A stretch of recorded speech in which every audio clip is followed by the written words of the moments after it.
5 extreme adventures that resulted in fatalities. Before we start, I would want you to hit that red subscribe button so that you never miss out on any of our videos. Hey guys, what's up? Welcome back to Insane World. 5. Hiking the Antarctic. Antarctica has, for over a century, been the location for some to boast that they were first. Consider Ernest Shackleton, an officer in the Mercantile Marine Service and a part of Robert Falcon Scott's British National Antarctic Expedition of 1901-1904. Scott's expedition failed to reach the South Pole, but Shackleton nevertheless caught the first bug.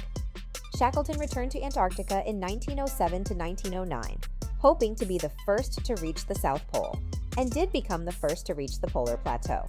But they were facing starvation and were forced to turn back just 97 nautical miles, 112 miles or 180 kilometers from the South Pole. He did manage to claim an eastern plateau, Victoria Land, for England, garnering a knighthood and being made a commander of the Royal Victorian Order. Before Shackleton could return, Norwegian Roald Amundson's party became the first to reach the South Pole on December 14, 1911. 4. Walking a high line. A tightrope is a heavy steel cable pulled tight so that it doesn't bend or move laterally very much. A tightrope walker usually uses a pole to maintain balance and sometimes uses a harness, a net, or both. A slackline is a tubular nylon webbing that's hollow like a straw, which makes it much more flexible to bend and swing. Slacklines are stretched between 2 points just a few feet off the ground. Highlines are slacklines but stretched over heights, dozens or even hundreds of feet in the air. Highline walkers use their arms for balance and can use a harness, but they are often too high up to utilize a net. Highlining has its origins among rock climbers in Yosemite National Park in the mid-1970s. Climbers found that walking parking lot chains and handrails strengthened their legs and core for the climbs they were about to make. Eventually, ropes were hung, and then, by the early 1980s, rock climbers Adam Grasowski and Jeff Ellington used their climbing nylon webbing to walk on and found it superior to rope. 3. Cave diving. The risk of dying while scuba diving is about the same as driving a vehicle, and about 5% of diving fatalities happen in submerged caves. By far, the greatest cause of death is running out of oxygen before re-emerging from the cave.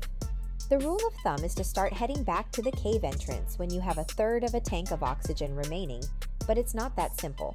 In the darkness, in poor visibility, in the twists and turns of a cave, it is easy to get lost. Just one area, Mount Gambier in southern Australia, demonstrates the risks. In just 14 years between 1969 and 1983, there were 13 fatalities in 6 separate accidents in the area. In 1972, 2 inexperienced divers entered the Piccaninny Ponds, spending 30 minutes of their air exploring the main chasm and cathedral. With just a third of their air remaining, they made the mistake of exploring a small cave. 2. Orbiting the Earth. It's probably unnecessary to recount how dangerous spaceflight can be, especially when billions are spent making such flights safe, and dozens of films and documentaries are aired recounting when they failed. 13 astronauts and cosmonauts have died while testing or training for spaceflight, including the 3 astronauts of Apollo 1 in 1967.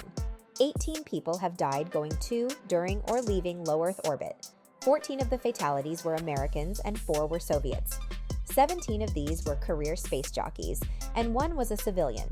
It's true Krista McAuliffe did not ride the Shuttle Challenger for the simple thrill of it. She had a mission as a finalist in NASA's Teacher in Space program and was expected to broadcast live classes to schools all over the U.S. while in orbit. 1. Completing multiple extreme adventures.